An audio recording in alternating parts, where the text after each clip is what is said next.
হামকি পামকি গণভোট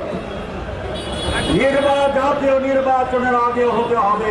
সোজা আঙ্গুলে যদি দিন ওঠে আঙ্গুল বাঁকা করব। কি আমাদের লাগবেই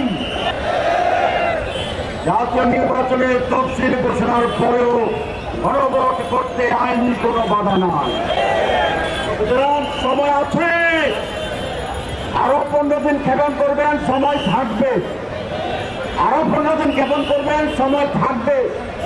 আরো ক্ষেপণ করবেন, সময় নতুন ভাবে বের হবে। ও হামকি পামকি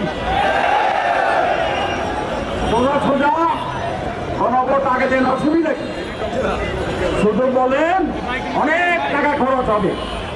আমাকে একজন বলেছে একদিনে বাংলাদেশে যে পরিমাণ চাঁদাবাজি হয়